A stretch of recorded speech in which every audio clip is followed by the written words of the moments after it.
നമസ്കാരം. മലയാളി വാർത്തയിലേക്ക് സ്വാഗതം. പ്രധാനമന്ത്രി നരേന്ദ്രമോദി തമിഴ്നാട് തിരുച്ചിറപ്പള്ളിയിലെത്തി. തമിഴ്നാട് മുഖ്യമന്ത്രി M K Stalin, governor RN Ravi എന്നിവർ ചേർന്ന് പ്രധാനമന്ത്രി വിമാനത്താവളത്തിൽ നിന്ന് സ്വീകരിച്ചു.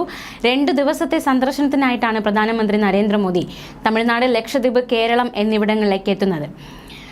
റെയിൽ, റോഡ്, എണ്ണ എന്നിവയുമായി ബന്ധപ്പെട്ട 19,850 കോടിയിലധികം രൂപയുടെ ഒന്നിലധികം വികസന പദ്ധതികൾ രാഷ്ട്രത്തിന് സമർപ്പിക്കുക, തറക്കല്ലിടുക എന്നീ ദൗത്യങ്ങളാണ് പ്രധാനമന്ത്രി ഇവിടങ്ങളിൽ നിർവഹിക്കുന്നത്. തിരുച്ചിറപ്പള്ളി ഭാരതിദാസൻ സർവകലാശാലയുടെ 38ാമത് ബിരുദദാന ചടങ്ങിൽ അദ്ദേഹം മുഖ്യ അതിഥിയാണ്. ഈ ചടങ്ങിൽ അദ്ദേഹം പങ്കെടുത്തു. മികച്ച പ്രകടനം കാഴ്ചവെച്ച വിദ്യാർത്ഥികൾക്ക് പ്രധാനമന്ത്രി ചടങ്ങിൽ പുരസ്കാരങ്ങൾ സമ്മാനിച്ചു.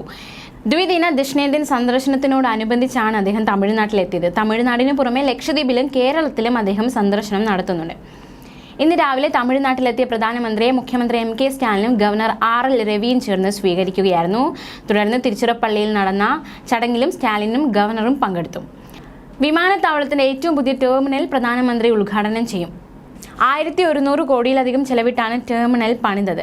2 തലങ്ങളുള്ള പുതിയ അന്താരാഷ്ട്ര ടെർമിനലിൽ പ്രതിവർഷം 44 ലക്ഷം ആളുകൾ എത്തുമെന്നാണ് കരുതുന്നത്. കൂടാതെ തിരക്കേറുന്ന സമയങ്ങളിൽ 3500 പേർക്ക് വരെ സേവനം നൽകാനാകുമെന്നതും ഏറ്റവും ശ്രദ്ധേയമായ കാര്യമാണ്.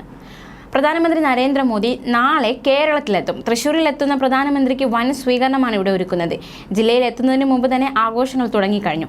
പ്രധാനമന്ത്രിയായ ശേഷം 3ാം തവണയാണ് മോദി തൃശ്ശൂരിലെത്തുന്നത്. തൃശ്ശൂരിലെത്തുന്ന മോദിക്ക് ആദരവ് അർപ്പിച്ച് സംഘടിപ്പിച്ച മെഗാ തിരുവാതിര വളരെ ശ്രദ്ധേയമായി. വടക്കുംനാഥ ക്ഷേത്രത്തിന്റെ തെക്കേ ഗോപുരനടയിൽ 2000 അംഗമാരായിരുന്നു ചുവടുകൾ വെച്ചത്. 2000-ഓളം മലയാളി അംഗന്മാർ വടക്കുംനാഥ ക്ഷേത്ര മൈതാനിയിൽ തിരുവാതിര കളിയുടെ ചുവടുകൾ തീർത്തപ്പോൾ മൈതാനം അക്ഷരാർത്ഥത്തിൽ ഉത്സവ നഗരിയായി. കൊമ്പും കുടവർ എന്ന് തുടങ്ങുന്ന ഗണപതി സ്തുതിയോടെ തുടങ്ങി രാമായണം സുപ്രസിദ്ധം എന്ന തിരുവാരപ്പാട്ടോടെയാണ് 10 മിനിറ്റ് നീണ്ട മെഗാ തിരുവാതിര നടന്നത്. വൈകിട്ട് 5 മണിയോടെ തുടങ്ങിയ തിരുവാതിര കളിയുടെ ഉദ്ഘാടനം ഗോകുലം ഗോപാലനാണ് നിർവഹിച്ചത്. ഇന്ന് വൈകിട്ട് നടക്കുന്ന 101 കലാകാരന്മാരുടെ മേളവിരുന്നിന് കിഴക്കൂട്ട് അനിയന്മാരാർ നേതൃത്വം നൽകും. മഹിളാ മോർച്ചയുടെ പൊതുസമ്മേളനത്തിൽ പങ്കെടുക്കാനാണ് പ്രധാനമന്ത്രി തൃശ്ശൂരിലെത്തുന്നത്. നാളെ ഉച്ചയോടെ കൊച്ചിയിലെത്തുന്ന പ്രധാനമന്ത്രി ഹെലികോപ്റ്റർ മാർഗം തൃശ്ശൂരിൽ എത്തിച്ചേരും. തുടർന്ന് റോഡ് മാർഗം തൃശ്ശൂരിലേക്ക് കളക്ടർ ഉൾപ്പെടെയുള്ളവർ ചേർന്ന് അദ്ദേഹത്തെ സ്വീകരിക്കും. ന്യൂസ് ഡെസ്ക്, മലയാളി വാർത്ത.